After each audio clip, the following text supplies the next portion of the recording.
আল্লাহ যেন তোমাকে কবরের আযাব থেকে মাফ করে দেয়। আম্মা জান আয়েশা বলেন, আমি অবাক হয়ে গেলাম, কবরের ভিতরেও কি আযাব হবে? অবাক হয়ে গেলাম।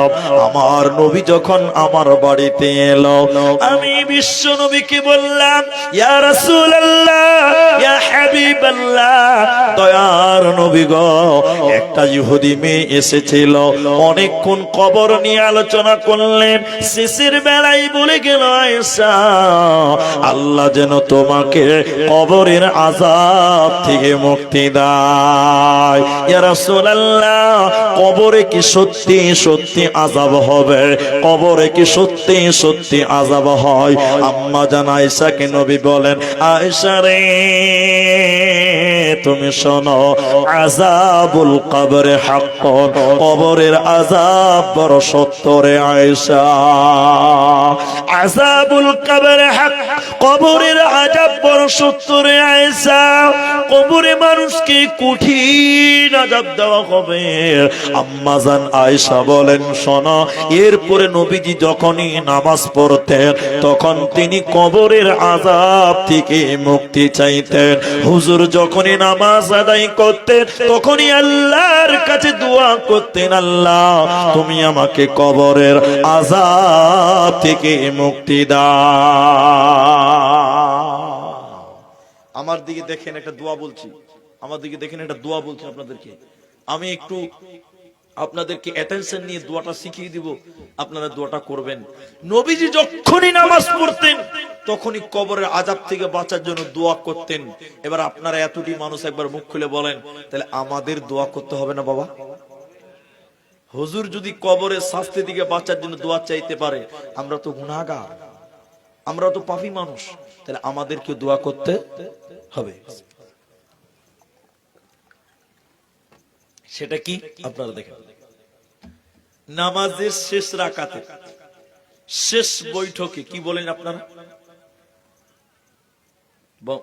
বসে থাকেন এরকম করে না, কিছু বলেন? কি বলেন? আত্তাহিয়াতু, জানেন না? জানেন না? আত্তাহিয়াতু পড়েন। দ্বিতীয়বার কি বলেন? দ্বিতীয় তারপরে কি বলেন? দরুদ, আল্লাহুম্মা সাল্লি আলা মুহাম্মাদ, এটা পড়েন তো। তারপরে কি পড়েন? কি পড়েন কেউ জানেন না? আল্লাহুম্মা ইন্নী যালামতু নাফসি যুলমান কাসীরা ওয়া লা ইয়াগফিরুয যুনুব ইলা আখির, এই দোয়া পড়েন। আর একটা দোয়া হুজুর পড়তেন, আর একটা দোয়া কে পড়তেন? নবীজি পড়তেন। কি বলবেন? আত্তাহিয়াতুর পর দরুদ পড়ার পর দোয়া মাসুরা দুইটি পারলে দুটি পড়েন, না হলে এটা পড়বেন, একটা পড়লেও চলবে। কিন্তু নবীজি এই দোয়াটা পড়তেন কোনটা?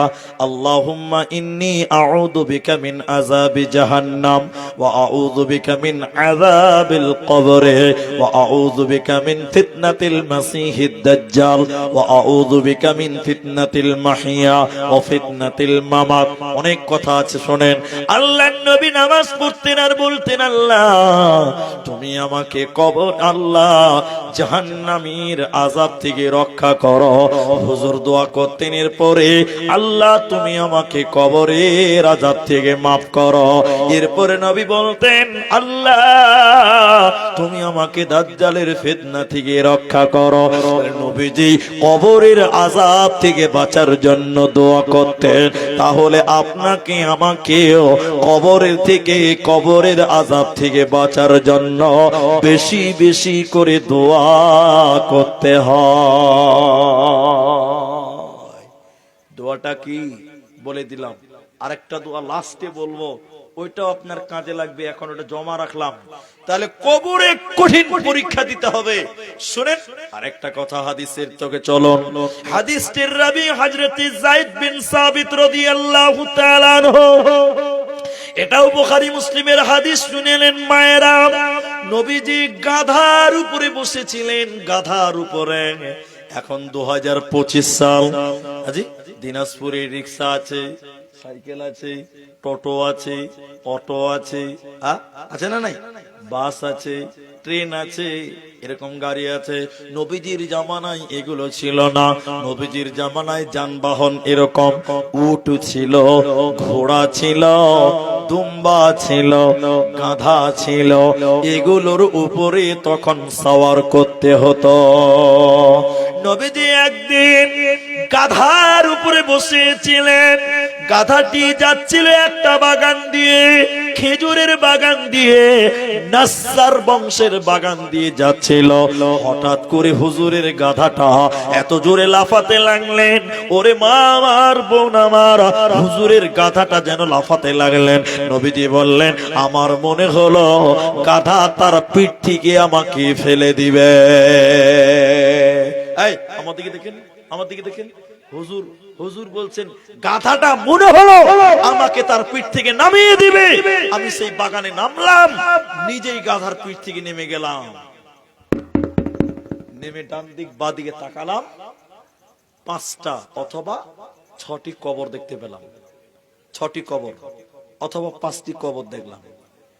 কবর দেখে গাধা লাফাতে লাগলেন, গাধা লাফাতে লাগলেন, গাধা লাফাতে লাগলেন। আমি বিশ্ব নবী তখন ওখানকার লোকদেরকে বললাম, হে লোক সকল, তোমরা বলো যারা এই কবরে আছে তারা কেমন মানুষ ছিল, ইমানদার ছিল না বেঈমান ছিল? ওখানকার একজন বলছেন, হুজুর এরা সবাই মুশরিক অবস্থায় মারা গেছে, এরা কেউ মুমিন ছিল না, এরা কেউ ইমানদার ছিল না, মুশরিক অবস্থায় তারা মারা গেছে। আল্লাহর নবী আবার কন্দনরত হয়ে দোয়া করতে বললেন। নবীজি বললেন, উম্মত আমাকে আল্লাহ জানাই মানুষকে কঠিন পরীক্ষায় কবরে ফেলা হয়। আমার মনে মনে নিয়ত করি আমি যে আল্লাহ তুমি আমার উম্মতকে কবরের আযাব শুনিয়ে দাও, এটা আমার মন চাই। কিন্তু আমি দোয়া করি না কেন, মানুষ যদি কবরের আযাব শুনতে পায়, মানুষ তার নিজের বাবাকে কেউ কবর দিবে না। মানুষ যদি কবরের আযাব শুনতে পায়, মানুষ নিজের মাকে কবর দিত না, ভয়ে কবর দেওয়া ছেড়ে দিত। নবীজি বললেন, শোনে না, আমার মনে হয় আমি দোয়া করে দিই, আল্লাহ তুমি উম্মতকে কবরের আযাব শুনিয়ে দাও। কিন্তু মানুষেরা ভয় পেয়ে যাবে, ভয় পেয়ে কবর ছেড়ে দিবে, কবর দিবে না, এর জন্য দোয়া করলাম না। নবীজি কানতে কানতে 3টি দোয়ার কথা বললেন। লোক সকল তোমরা আল্লাহর কাছে দোয়া করো, আল্লাহ যেন তোমাদের কবরের আযাব থেকে মাফ করে দেয়। সাহাবীরা বলতে লাগলেন, আল্লাহ তুমি কবরের আযাব থেকে আমাদেরকে মাফ করে দাও। নবীজি বললেন, লোক সকল তোমরা আল্লাহর কাছে দোয়া করো, আল্লাহ যেন তোমাদের জাহান্নাম থেকে পরিত্রাণ দেয়। সাহাবীরা দোয়া করতে লাগলেন, আল্লাহ তুমি জাহান্নাম থেকে পরিত্রাণ দাও। এরপর নবীদের দাজ্জালের ফিতনা থেকে বাঁচার জন্য দোয়া করতে বললেন, আর কাঁদতে কাঁদতে বললেন, কবরে মানুষকে কঠিন পরীক্ষায় ফেলা হয়, কবরে মানুষদের বাঁচার উপায় কারো রবে না, থাকে না, পারে না। একবার তাকবীর দেন, নারায়ে তাকবীর। এখন যে প্রশ্নটা করব, সবটি লোক যদি উত্তর দেন, আমিও খুশি হব, আল্লাহ খুশি হবে। পশ্চিমবঙ্গে মাধ্যমিক পরীক্ষা কখন হবে? ফেব্রুয়ারি মাসের 10 তারিখে। আপনারা বুড়া মানুষ, আপনারা তো লেখাপড়া করেন না, তো আপনারা জানবেন না। আসলে কথা ঠিকই, চ্যাংরারাই জানবে যে বাবা। আচ্ছা, আপনারা এবার যে প্রশ্ন উত্তর দেন, মাধ্যমিক পরীক্ষার যে কোশ্চিন, এগুলো মমতা ব্যানার্জির সরকার আগেই দেখিয়ে দেয় না গোপন করে রাখে? মাশাআল্লাহ, মাশাআল্লাহ, উত্তর দিবেন, ভালো লাগবে। গোপন রাখে। কিন্তু কোন ছেলে যদি 2025 সালে মাধ্যমিকে ফেল পড়ে যায়, 26 সালে আবার পরীক্ষা দিতে পাবে। কি বলছেন, পাবে না গো? পাবে। 26 সালেও যদি ফেল পড়ে যায়, 27 সালে আবার পরীক্ষা দিতে পাবে, পাবে, পাবে। তাহলে কোশ্চিন গুলো গোপন, সরকার দেখায় না, কিন্তু একবার ফেল পড়লে বারবার সুযোগ পাওয়া, এরা কথা বলে না, যাবে। এবার আপনাদের দ্বিতীয় প্রশ্ন কিছু উত্তর দিন। কবরের কোশ্চিন গুলো নবীজি উত্তর প্রশ্ন গোপন করে রেখেছে না প্রকাশ করেছে? প্রকাশ করেছে। কবরের প্রশ্ন কি করেছে? প্রকাশ করে দিয়েছে, গোটা দুনিয়ার লোককে জানিয়ে দেওয়া হয়েছে। কিন্তু বলুন, কেউ যদি একবার কবরে যেয়ে বলে যে আল্লাহ এবার পারলাম না, আর একবার এসে উত্তর দিব, সুযোগ পাবে? জোরে বলেন, আর পাবে? কবরে এক চান্সে, no chance, only first chance. কথা কি বুঝতে পারলেন? এক চান্সে। কিন্তু দয়ার নবীজি প্রশ্নগুলো আগেই জানিয়ে দিয়েছে, বলুন সুবহানাল্লাহ। এই জন্য এক চান্সে যেহেতু পার করতে হবে, তুমি রেডি হয়ে নাও, রেডি হয়ে নাও। তাহলে আমাদের তো কবরের প্রশ্ন তিনটি মুখস্থ আছে। প্রথম প্রশ্ন, মান রব্বুকা, তোমার রব কে? সবাই বলুন, আমাদের রব কে? মা দীনুকা, তোমার দিন কি? ইসলাম। ওমান নবিয়ুকা, তোমাদের নবী মুহাম্মাদুর রাসূলুল্লাহ সাল্লাল্লাহু আলাইহি সাল্লাম। হাজী ভাই, সবারই তো মুখস্থ আছে, তাহলে নামাজ পড়ে লাভ আছে? মুখস্থ তো সবারই আছে, তাহলে নামাজ পড়ে কি হবে যে বাবা? হাজী, কবরে মুখস্থ করে কোন লাভ হবে? এরা বলে না হবে, হবে না। আপনারা খালি আমার সঙ্গে 2 মিনিট একমত হন। এটা জানাজার নামাজ হয়ে গেছে, বুঝলেন তো, লোকটাকে লাশটা কবরে নামাবে। এমন সময় একটা বড় মুলবি সাহেব এলো, মুলবি সাহেব বড় হুজুর, খাতা কলম নিয়ে বসলো, বুঝলেন, লিখতে লেগেছে। আমার দিকে দেখেন, মান রব্বুকা, রাব্বি আল্লাহ, মা দীনুকা, দীনুল ইসলাম, আমার নবিয়ুকা, নবী মুহাম্মদ সাল্লাল্লাহু আলাইহি ওয়াসাল্লাম। লিখলো খাতাতে। যে মরে গেছে আর ছেলেকে খাতাটা দিয়ে বলছে, বাবা 5000 টাকা দাও। 5000 টাকা দিয়েছে, পকেটে ভরে নিয়েছে। বলছি কি করবো হুজুর কাগজটা? কাগজটা কবরে দিয়ে দাও, তোমার আব্বাকে রেখে দাও কবরে। কি হবে কাগজের পাওয়ার কি? যখন ফেরেশতারা তোমার বাপকে জিজ্ঞাসা করে উত্তর, তো এই কাগজ দেখে দেখে উত্তর দিতে পারবে। তাহলে বলুন, নামাজ পড়ে কোনো লাভ আছে? সবটি লোক বলুন হবে? নামাজ পড়ে কোনো লাভ হবে? যদি কাগজ দেখে পার পাওয়া যেত, তাহলে আমরা মুলবিরা নামাজ পড়ে কি করতাম? আমরা তো বড় বড় করে লিখতাম আগে আগে, নাকি বলছেন আপনারা? তাহলে কবরে লেখে নিয়ে গিয়েও কোনো লাভ হবে? সবাই বলুন না বাবা, হবে? আর মুখস্থ করে গেলে তো লাভ হবে? হবে না। তাহলে কবর কি লাগবে? একটা হলো ঈমান, আর একটা আমল। একটা ঈমান, আর একটা আমল। এটা উপন্যাস শোনাই, যারা শিক্ষিত মানুষ আছেন তারা আমার দিকে তাকান, একদম আমার দিকে তাকিয়ে থাকেন, চোখ অন্য দিকে করবেন না। এই গ্রামের, আমার গ্রামের নামটা মনে থাকে না, ধলপাড়া। এই গ্রামটা, এই গ্রামের একটা ছেলে শিলিগুড়িতে পড়াশোনা করে, বুঝার জন্য বলছি। ওর বাপ নাই, মা বেঁচে আছে, বুড়ি মা। ওর মা কোরআন বুঝে না, হাদিস বুঝে না, শরীয়ত বুঝে না, কিছু বুঝে না। কিন্তু ওর বুড়ি মা শুধু কবরটা বুঝে। কি বুঝে বললাম? কবর। বলবেন আপনারা? আরে বাংলাদেশের আমাদের বক্তব্য শুনছেন, শ্রোতারা অর্ধেক বলবে। এবার ছেলে তো শিলিগুড়িতে পড়ে, নামাজ পড়ে না, নাস্তিক। সকালবেলা মায়ের কাছে এসে নাস্তা করতে গেছে, তো মা বলছে, বেটা ফজরের নামাজ পড়লি বাপ? তো ছেলে বলছে, মা নামাজ পড়ে কি হবে? তার মা বলছে, বেটা কবরে কি উত্তর দিবি রে বাপ? মানে ওর মা কবর ছাড়া কিছু বুঝে না। আবার দুপুরে ভাত খেতে গেছে ছেলে, মা বলছে, বেটা জোহরের নামাজ পড়লে বাপ? বলছে, মা জোহরের নামাজ পড়ে আবার কি হবে? তা মা বলছে, কবরে কি উত্তর দিবি রে বাপ? মানে ওর মা কবর ছাড়া কিছু বুঝে না। আমার কথা কি বুঝতে পারছেন? এবার নাস্তিক ছেলে, শিক্ষিত বদমাস ছেলে, খাতাটা দেন আমাকে, দেন খাতাটা দেন, দেন খাতা দেন, একটা দিলি। এই ছেলেটার মা তো খালি কবর কবর করছে। ছেলে থাকতে না পেরে সন্ধ্যাবেলা খাতা কলম নিয়ে মসজিদের ইমাম সাহেব হুজুরের কাছে চলে গেছে, বুঝলেন, ইনাদের মতন ইমামের কাছে। হুজুর! ইমাম সাহেব জানলাতে মুখ পার করে বলছে, গায়ে শয়তানটা মসজিদে কি ব্যাপার? মানে কোনোদিন তো নামাজ পড়ে না। তখন বলছে, হ্যাঁ বলেন বলেন, কি বলছেন? তনু বদমাশটা বলছে, হুজুরকে বলছে, আরে আপনারা জান্নাত জাহান্নাম কিয়ামত পুলসিরাতি করে করে মানুষের ব্রেনকে নষ্ট করে দিয়েছেন। আমার মা শুধু কবর কবর কবর। আচ্ছা কবরে কি প্রশ্ন করা হবে বলেন দেখিনি? তো হুজুর এবার হাদিস বলছে, কি হাদিস? ইদা উজিয়াল মাইয়াতু ফিল কবরে, মাইয়াতকে যখন কবরে রাখা হবে তিনটি প্রশ্ন করা হবে। প্রথম প্রশ্ন, বলে থামেন আমি লিখবো যে। ও বদমাশ ছেলে শুনবে না, লিখবে। নাস্তিক তো। এবার দেখেন আমার দিকে দেখেন। প্রথম প্রশ্ন, মান রব্বুকা। উত্তর কি হবে হুজুর? রব্বি আল্লাহ। দ্বিতীয় প্রশ্ন, মা দিনুকা। উত্তর কি হবে? দ্বীনুল ইসলাম। 3 নাম্বার, ওমান নবিয়ুক। উত্তর কি হবে? নবী মুহাম্মদুর রাসূলুল্লাহ বলুন সাল্লাল্লাহু আলাইহি ওয়াসাল্লাম। এই 3টা প্রশ্ন মুখস্থ করে সারা রাত মুখস্থ করেছে। এটি মুখস্থ করতে কম মিনিট লাগবে ভাই, খুব বেশি হলে 10 মিনিট লাগবে। আর ও কতক্ষণ মুখস্থ করেছে? সারা রাত মুখস্থ করেছে। মানে মুখস্থর পাওয়ার কত, 5G স্পিড হয়ে যাবে। বুঝতে পারছেন কিনা?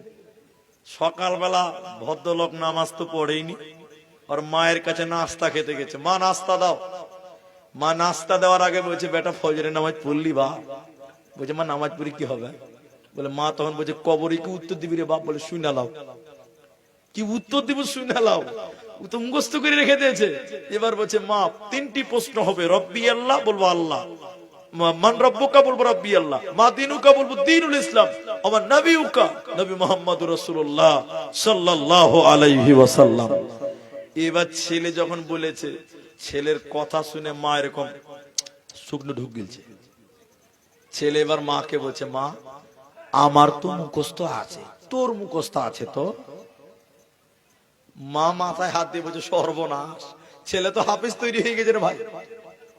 ছেলে কি তৈরি হয়েছে? ও তো হাফেজ তৈরি হয়ে গেছে রে বাবা। মা এবার কুল পায় না যে কি করবে।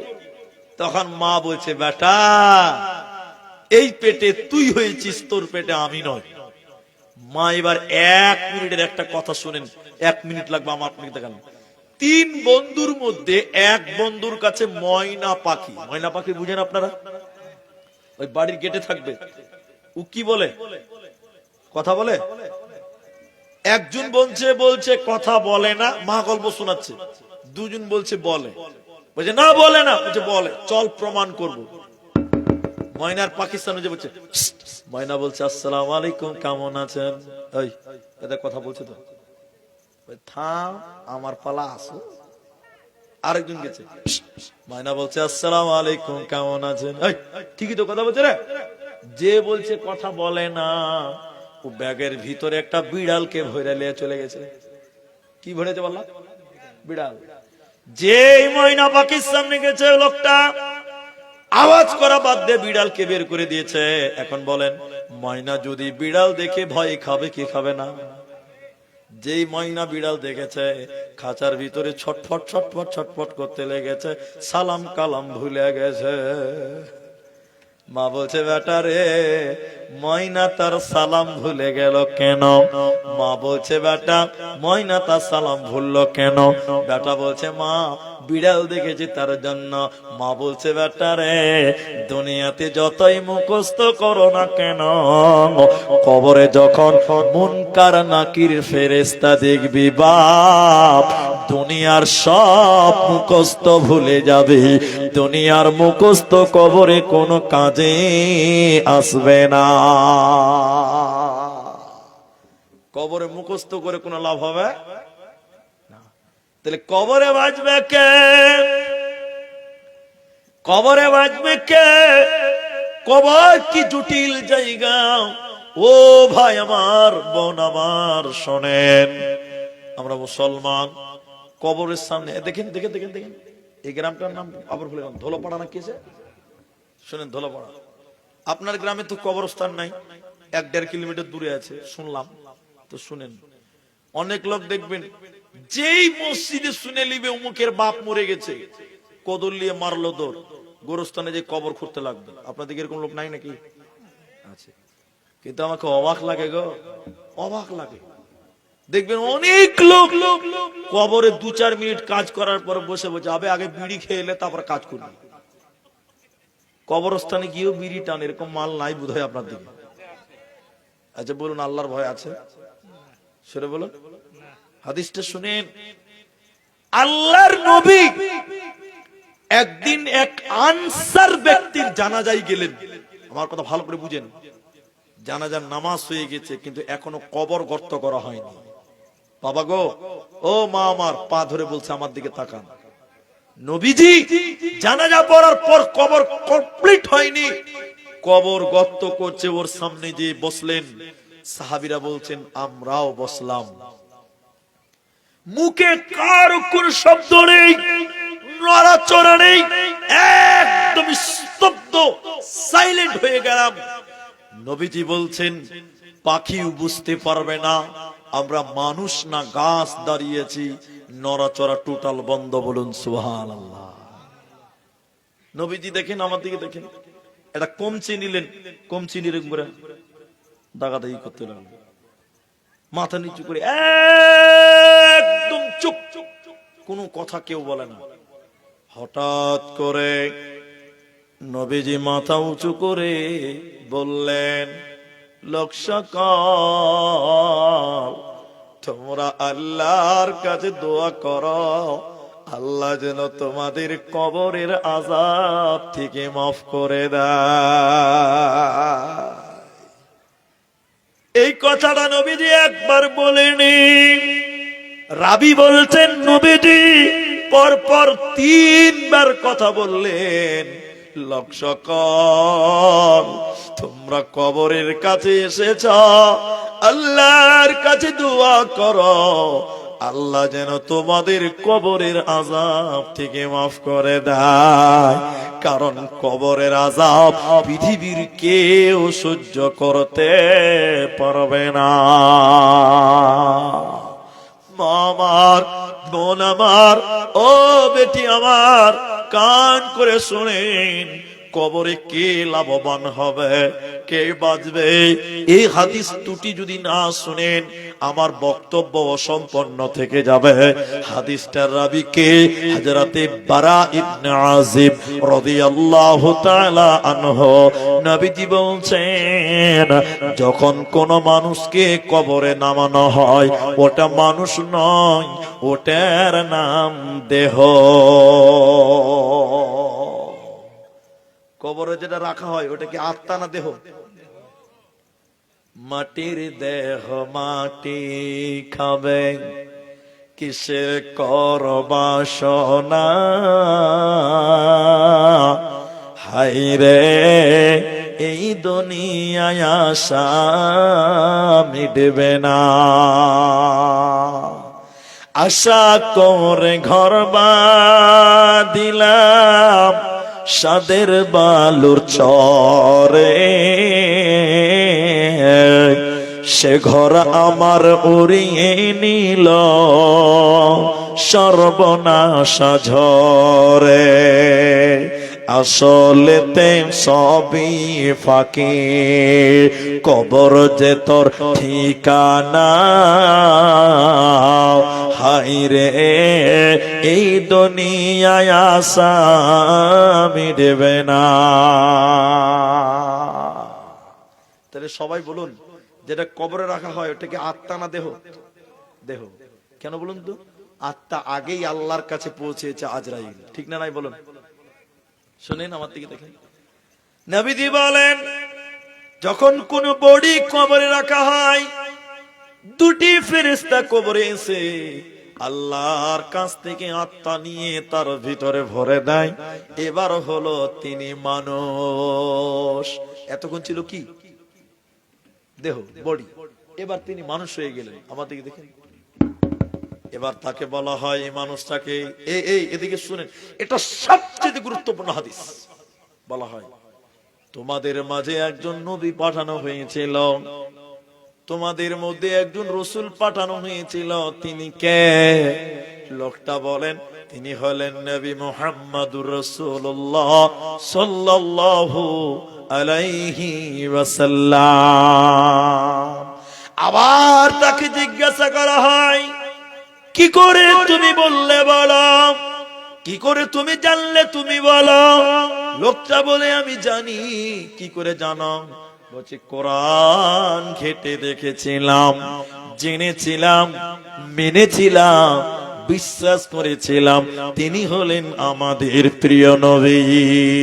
আসমান থেকে আল্লাহ ডেকে ডেকে তখন বলেন, আমার বান্দা যা বলেছে তা ঠিক বলেছে, সত্য বলেছে।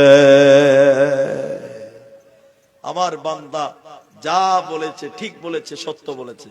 এবার আল্লাহ কি বলবেন? ও ভাইরা, এবার আল্লাহ কি বলবেন?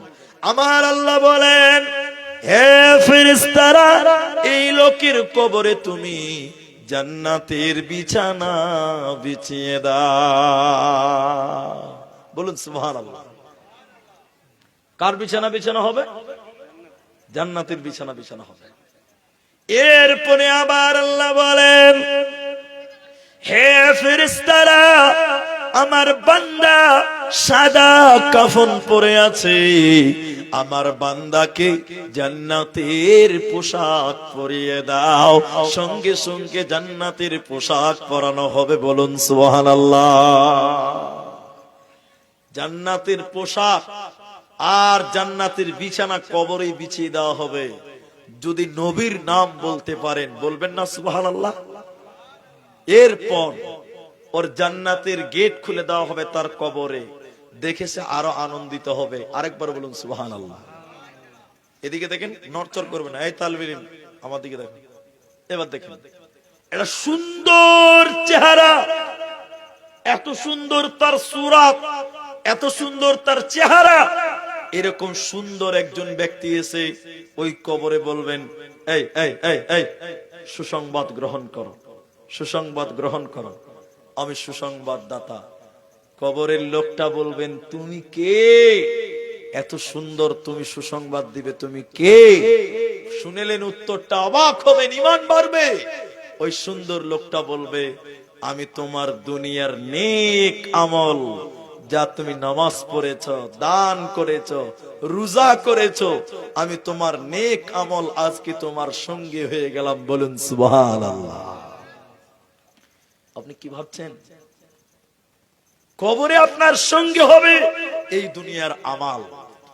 শেষের বেলায় বলি, তাহলে উত্তর কে দিবে? আমার রবকে। অনেকক্ষণ থেকে আলোচনা হচ্ছে, তাহলে তিনটি প্রশ্ন। প্রথম প্রশ্ন, তোমার রবকে। তাহলে রবের প্রশ্ন করবেন আল্লাহ আগে কেন? এদিকে দেখেন, যেদিন আল্লাহ আমাদেরকে জান্নাতের ভিতরে আদম আমাদের আব্বাকে বানানোর পর ওর পিঠের উপরে আত্মা রেখেছিলেন, কোটি কোটি বিলিয়ন মিলিয়ন কিয়ামত পর্যন্ত যত মানুষ আসবে সমস্ত রূহকে আল্লাহ হাজির করলেন। হাজির করে আদমের পিঠে এরকম হাত রেখে বলেছিলেন, আলাস্তু বিরাব্বিকুম, আমি কি তোমাদের প্রভু নয়? সেদিন আমরা সবাই বলেছিলাম, ক্বালু বালা, অবশ্যই আপনি আমাদের রব, অবশ্যই আপনি আমাদের আল্লাহ। আল্লাহ বলছেন, সেদিন জান্নাতে তোমরা বলেছিলে তোমাদের রব আমি আল্লাহ। কবরে আবার প্রথম প্রশ্ন হলো, মান রাব্বুকা? আল্লাহ বলতে চাইছে, জান্নাতে বলেছিলে আমি আল্লাহ তোমাদের রব, দুনিয়াতে কতটা মেনেছ? আবার কবরে তাই প্রশ্ন হলো, তোমার রব কে? কে বলবে আমার রব আল্লাহ? কোরআনে আছে, আল্লাহ বলেছেন, ইন্নাল্লাযীনা ক্বালু রাব্বুনাল্লাহ, নিশ্চয়ই যারা আমি আল্লাহকে রব বলে মেনে নিয়েছে, এর উপরে যারা অবিচল ছিল, তাতানাজ্জালু আলাইহিমুল মালাইকা, আল্লাহর ফেরেশতারা যখন তার কাছে আসে, কবরে যখন আসে, এসে বলে, আল্লাহ তাখাফু, তুমি ভয় খেও না, ওয়ালা তাহজানু, তুমি দুশ্চিন্তা করিও না, ওয়া আবশিরু, তুমি সুসংবাদ গ্রহণ করো, আল্লাহর জান্নাতের সুসংবাদ গ্রহণ গ্রহণ করো, তাহলে যে দুনিয়াতে আল্লাহ কি আল্লাহ বলে মেনে নিবে, আল্লাহ ছাড়া কারো কাছে মাথা নামো করে না, ওই লোক কবরে বলবে আমার রব আল্লাহ। সকলেই বলেন, জোরে বলুন, আমাদের রবের নাম কি? আল্লাহ। 2 নম্বর, মা দিনুকা, তোমাদের দিন কি? এদিকে দেখেন, ইসলাম দেখেন, ইসলাম কাকে বলে? এটার দিকে তাকান, বোতলের দিকে তাকান, বোতলটা ইসলাম বলে কেমন ইসলাম বলছি দেখেন। আমি হুজুরকে বললাম, ভাই মনে করে এটা গরমের দিন এসেছি বুঝাবার জন্য বলছি, হুজুর আমার একটা শরবত দিবেন, শরবত। উনি আমাকে বড় বড় দেখছে যে শরবত আবার কোন জিনিস যে ভাই, শরবত কি চিনে না। এবার আমাদের দিকে আমি বললাম, 1.5 বোতল পানি নিবেন, একটু চিনি দিয়ে একটু লবণ দিয়ে ঘুটে দিবেন, তার নাম? এটা বলে না কথা, পানি চিনি দিয়ে কি হয়? শরবত। ইসলাম কাকে বলে? আমাদেরকে দেখেন, আল্লাহর হুকুমকে রাসূলের তরিকায় মানার নাম হলো, সবাই বলুন, দ্বীনুল ইসলাম। আল্লাহর হুকুমকে রাসূলের তরিকায় মানার নাম হলো দ্বীনুল ইসলাম। তার নিজের মতন নয়, বরং আল্লাহর হুকুম নবীজির মতন করতে হবে, এটাকে ইসলাম বলে। আল্লাহ কোরআনে বলেছেন, আমার কাছে মনোনীত দ্বীনের নাম হলো ইন্নাদ-দীনা ইনদাল্লাহিল ইসলাম। আমাদের দ্বীনের নাম, সবাই একবার বলুন, আমাদের রবের নাম আল্লাহ। 3 নাম্বারটা অনেকক্ষণ বলেছি, শেষের বেলায় শুধু টাচ দিচ্ছি। 3 নাম্বার, তোমার নবী কি? তোমার নবী কি? আমাদের নবী সবাই বলেন মহব্বতের সঙ্গে, দিলে প্রেম নিয়ে বলেন, নবী মুহাম্মদুর রাসূলুল্লাহ। সবাই বলুন সাল্লাল্লাহু আলাইহি ওয়াসাল্লাম। তোমার মতন দয়ার নবী আর পাবো না, তোমার মতন প্রিয় নবী আর পাবো না। একটু মহব্বতে গাইবেন, আমার সঙ্গে গাইবেন, এটা মুখ মিলান দেখি। তোমার মতন প্রিয় নবী আর পাবো না, তোমার মতন প্রিয় রাসূল আর পাব না। দেখা দিও ও গো নবী, চুপে যায় না,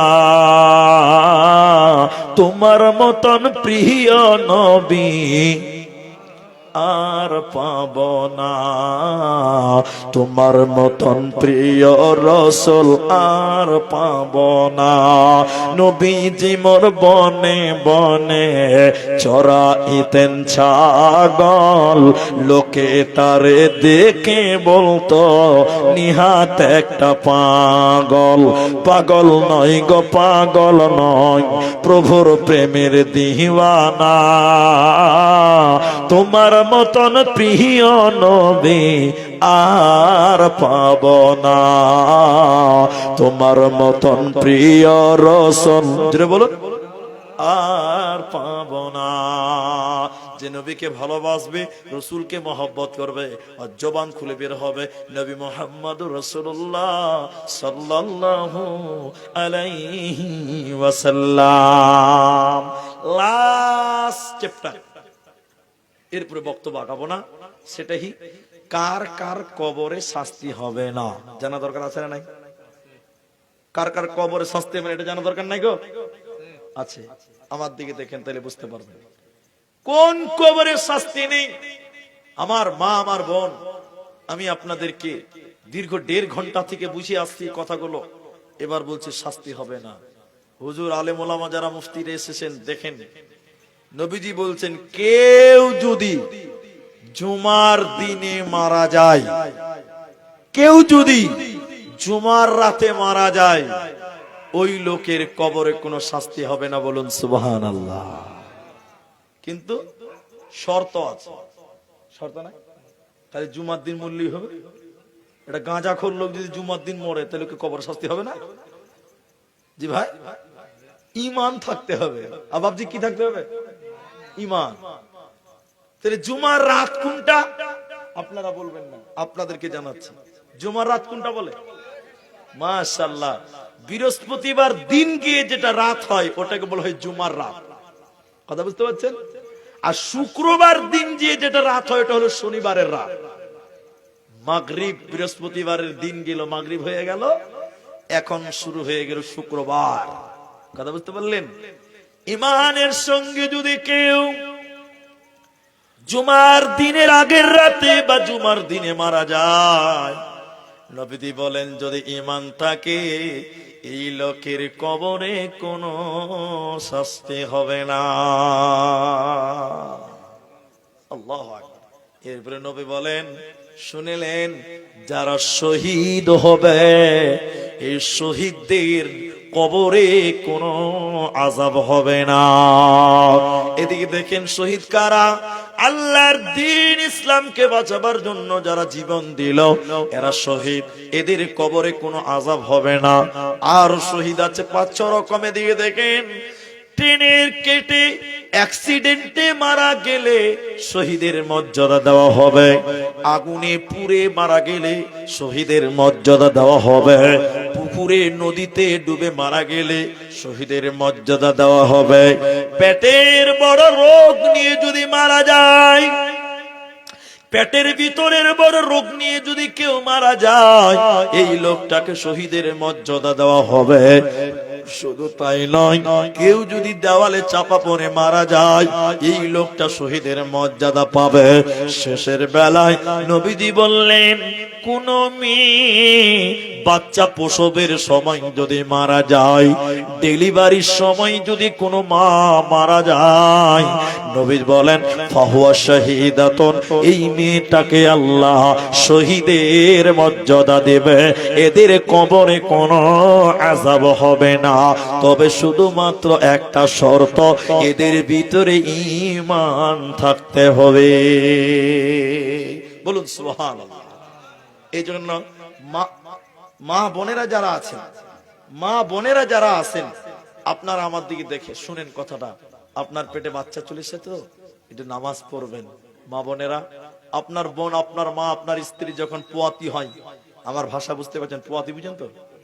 যখন পেটে বাচ্চা থাকবে আপনি আপনার স্ত্রীকে বলবেন তুমি নামাজ পড়ো, বেশি বেশি করে আল্লাহকে ডাকো, কোরআন তেলাওয়াত করো। কারণ কত মা বাচ্চা জন্মাবার সময় মারা যায়, যায় না? যদি ইমানদার মেয়ে হয় নবী বলেন বিনা হিসাবে আল্লাহ জান্নাত দিবে। বলুন সুবহানাল্লাহ।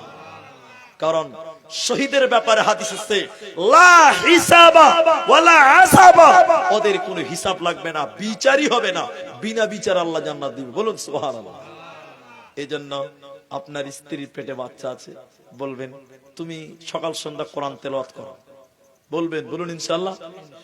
আপনার স্ত্রীকে বলবেন পাঞ্জিগানা নামাজ পড়ো, তোমার পেটে যে সন্তান ওটা আল্লাহর ওলি জন্ম নিবে। বলুন সুবহানাল্লাহ। আর মায়ের পেটে বাচ্চা সারাদিন সিনেমা দেখছে, আপনার সিরিয়াল দেখছে, পেট থেকে কি বাড়াবে? ডিপ জল বার হবে, ডিপ জল। ডিপ জল চিনেন তো আপনারা? ওই আগেকার যেমন এই বাংলাদেশের ডিপ জল বলে একটা মাস্তান ছিল, এখন বেঁচে আছে না মরে গেছে জানি না, এখনো আছে না? তো যদি কোনো মা ওই পেটে বাচ্চা আছে গান শুনে সিরিয়াল দেখবে, নাটক দেখবে, গান শুনবে, নামাজ নাই, আল্লাহ নাই, ও মা আল্লাহর ওলির মা হতে পারবে? ওই ডিপ জলের মাই হবে, বাকি আর কিছু হবে না। এই জন্য মায়েদেরকে বলবো, অনেক মা মারা যায়, আপনি নামাজ পড়বেন, যদি কোনো কারণে আল্লাহ না চাই কিছু হয়ে যায়, বিনা হিসাবে আল্লাহ জান্নাত দিবে। বলুন সুবহানাল্লাহ। শেষের বেলায় আমি আপনার ভাই, যতটি মানুষ আছেন একটু আমার কথাগুলো অনুভব করবেন, বুঝার চেষ্টা করবেন। আমি এখন কেটে কেটে 5 মিনিট বলবো, বিসমিল্লাহ। কেটে কেটে 5 মিনিট বলবো, আপনারা বুঝার চেষ্টা করেন। এখানে অনেকেরই মা নেই, আছে না ভাই? কার কার মা নাই হাত তুলেন তো। কার কার মা বেঁচে নাই হাত তুলে রাখেন, নামাচ্ছেন কেন গো? মা নাই, অনেক মানুষের মা নাই, হাত নামান। যার আব্বা নাই এবার হাত তোলেন। আব্বা যার নাই, বাপ বেঁচে নেই। অনেক মানুষের আব্বা নাই। মা বোনদের ভিতরে অনেকই আছে, আমি দেখতে পাচ্ছি না, কারো মা নাই, কারো বাবা নাই। কবর হলো সব বিচ্ছুর ঘর। কিসের ঘর? সাপ বিচ্ছু, বিষাক্ত সাপ। আল্লাহর কসম করে একটা কথা বলছি, একদিন জুমার দিন, আমার বয়স এর মতন হবে। তোমার বয়স কত বাবু? 13? বাবা অনেক বড়। আমার বয়স তখন 8-9 বছর বয়স হবে। আমি একদিন জানাজায় গিয়েছিলাম। আমাদের তখন গোরস্থান ছিল না, আপনাদের এরকম গোরস্থান নাই, আমাদেরও ছিল না। জুমার দিন ছিল, হুজুর বললেন জুমার পর এই জানাজা আছে, কেউ বাড়ি যাবেন না। জানাজার পর মাটি হবে, বাড়ি বাড়িতে যে কবর হতো তখন, লাশ কবরে নেমে বাঁশ দিয়ে চাটাই দিয়েছে। চাটাই বুঝেন তো আপনারা? মাটি দিতে লেগেছে। আল্লাহু আকবার। 2-4-10 জন মাটি দিয়েছে। কবর এত জোরে হিলছে, কবর এত জোরে জাকরাচ্ছে, মানুষেরা মনে করলো ভূমিকম্প হচ্ছে। আশপাশে গাছের দিকে তাকিয়ে দেখছে একটা গাছের পাতাও নড়ে না। বলুন সুবহানাল্লাহ। লোকেরা মাটি দেওয়া ছেড়ে দৌড়ে পালিয়ে গেল, ভয়ে কবরের কাছে যেতে পারলো না। তা যে মারা গেছে তার আত্মীয় স্বজনেরা কোদলে করে মাটি দিয়ে কবরটা কমপ্লিট করলো। তাহলে এবার বলুন, কবরের আযাব সত্য না মিথ্যা? সত্য। আযাবুল কবরে হক। তাই অনেকের মা নেই, অনেকের বাপ নেই। আপনি আপনার মায়ের স্তনের দুধ পান করেছেন, আপনার মায়ের জন্য যদি শরীরে চামড়া কেটে জুতা বানিয়ে দেন, তবু মায়ের দুধের ঋণ শোধ করতে পারবেন? সবাই বলুন। আপনি আপনার বাপের জন্য নিজের শরীরের মাংস কেটে যদি খাবার তৈরি করে দেন, তবু আপনার আব্বার কষ্টের ঋণ কোনদিন শোধ করতে পারবেন না। আল্লাহর নবী বলছেন, আল মাইয়িতু কাল গারিব। মানুষ যখন কবরে যায় দুনিয়ার দিকে তাকিয়ে থাকে দুইটি কারণে। এক, আপনার মা বাপ আত্মীয় স্বজন আপনাদের দিকে তাকিয়ে থাকে। 1 নাম্বার কারণ দোয়ার জন্য।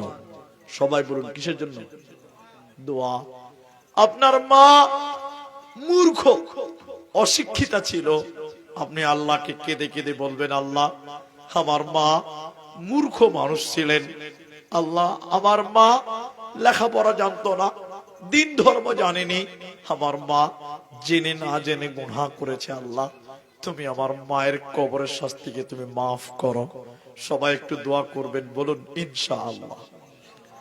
মা আপনার তাকিয়ে থাকে কবর থেকে, আপনি দোয়া করবেন, আল্লাহ আমার বাপ্পা আমার আব্বা মূর্খ মানুষ, খেতি বাড়ি করে খেত, কোনোদিন মাদ্রাসা যায়নি, স্কুল যায়নি, ধর্ম বুঝতো না, আমার আব্বা আল্লাহ জেনে না জেনে কোনো পাপ করে থাকলে আল্লাহ তুমি আমার আব্বাকে মাফ করো, আমার আব্বাকে কবরে তুমি শাস্তি দিও না।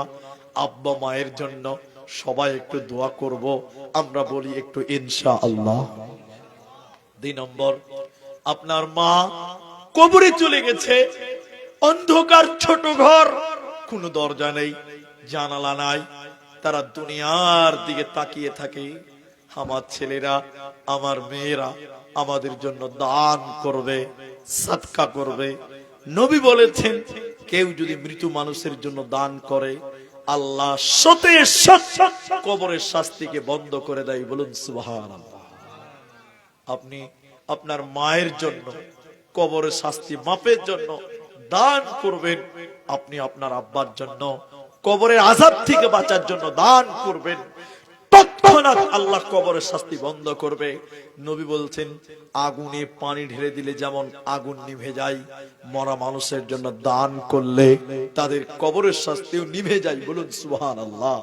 তাই এইখানে যেটি মানুষ আছেন কেউ উঠবেন না, জোরহাত করে বলি, আমি আপনার মুসাফির মানুষ, আমি মৌখিক ভাবে দোয়া করি প্রত্যেক জালসাতে। আমি দোয়া বলবো, আপনি কি বলবেন? আমিন। আপনি কি বলবেন? আমিন। আপনি হাত তুলবেন না তুলবেন ব্যক্তিগত ব্যাপার, কিন্তু আমিন বলতে হবে। দোয়া শুনলে মুখ খুলে আমিন বলতে হয়। বলবো, বলুন ইনশাআল্লাহ। আমি আপনার মায়ের জন্য আব্বার জন্য একটু দোয়া করব, যাদের মা নাই বাপ নেই। আজকে আপনি দুনিয়াতে বাড়ি বানিয়েছেন, এই বাড়িতে আপনি থাকতে পাবেন না, পাবেন? আপনাকে কবরে যেতে হবে, কবরটাই হলো আসল বাড়ি। আপনার 2 তলা বাড়ি আছে, 1 তলা বাড়ি আছে, রং করা বাড়ি আছে, আপনি যখন মরে যাবেন আপনার কবরে কোনো রং করা হবে না, কোনো এসি লাগা হবে না, কোনো লাইট থাকবে না, কোনো বিছানা থাকবে না, মাটির বিছানার ঘর, সেই ঘর আপনার আমার আব্বা মা চলে গেছে, আমাদেরকেও যেতে হবে। সেই জায়গার জন্য এখানে যেটি মানুষ আছেন, আমি একটু আপনাদের কাছে আবেদন করব, কবরের জায়গার জন্য, নিজের আব্বা মায়ের জন্য এখানে এমন কোন মানুষ আছেন যিনি বলবেন আমি 10,000 টাকা আমার মা, আমার আব্বা, আমার মায়ের জন্য দিলাম। হুজুর, আমার বাড়ি বড় কিন্তু কবর খুব ছোট বাড়ি, আমার সেই আসল বাড়ির জন্য, যে কবরে প্রত্যেককেই যেতে হবে, সেই জায়গার জন্য, কবরের জায়গার জন্য আপনাদের কাছে বলি, একজন করে মানুষ 10,000 টাকা নিজের কবর, নিজের জায়গার জন্য, আর মা বাপের জন্য একজন মানুষ বলুন প্রথম নাম্বার, যিনি বলবেন হুজুর আমি 10,000 টাকা দেব, আমি তার সঙ্গে মুসাফা করে আমি তার জন্য প্রথম দোয়া করব। একজন মানুষ প্রথম নাম্বার 10,000 টাকা এখন দিবেন, না পারলে পরে দিবেন, শুধু নামটা বলবেন। একজন প্রথম নাম্বার আল্লাহর কোন বান্দা, আল্লাহর কোন বান্দি, নবীর কোন উম্মত, নবীর কোন উম্মতি কবরের জায়গার জন্য, আসল বাড়ি মা বাপ কবরে চলে গেছে, তাদের আযাব মাপের জন্য 10,000 টাকা চাইছিলাম। বাবা, একজন মানুষও কি এই এলাকায় নেই, এই গ্রামে নেই? আপনাদের কবরের জায়গাটা খুব প্রয়োজন। বাবা, কবর আপনার আসল ঠিকানা, এই বাড়ি তো আসল নয়, ওটাই তো আপনার আর অরিজিনাল ঘর। সেই জায়গার জন্য বাবা 10,000 টাকা কি একটা লোক কেউ পারবেন না? শুধু নামটা বলতেন যে আমি দিব, আমি মুসাফা করে প্রথম দোয়া আপনার জন্য করতাম, আমার মনটা বড় হতো, আল্লাহ বড্ড খুশি হতেন। নবী বলছেন, হে পৃথিবীর লোক, তোমরা দান করো, এই দানের বদৌলতে তোমাদেরকে কাল কিয়ামতের দিন বদলা দেওয়া হবে। তাই আমি আপনাদেরকে বলতে চাই, বাবা দেরি না করে একজন শুধু নামটা লেখান যে মুলি সাহেব আমি দিব, আমি আপনার জন্য দোয়া করব, আল্লাহ কামায়ে রুজিতে আল্লাহ বরকত দিবেন, আল্লাহ বরকতের মালিক। তাইলে ভাই, এই মাঠে কি 10,000 টাকা দেনেওয়ালা একটা কোন ছেলে, মিস্ত্রি, লেবার, ঠিকাদার, ব্যবসায়িক, ওই যে একজন মনে হয় হাত তুলেছেন, আমি বুঝতে পারি না, যদি কেউ থাকেন এটা উঠে দাঁড়ান না। 10,000 টাকা একজন মানুষ, একজন মানুষ আল্লাহর কোন বান্দা, আপনি উঠে আসেন, যদি দেওয়ার মনস্থ করেন, আর যদি না পারেন আপনারা কমও দিতে পারেন আপনাদের সামর্থ্য অনুযায়ী, কিন্তু আমি 10,000 টাকা একটা আবেদন করলাম।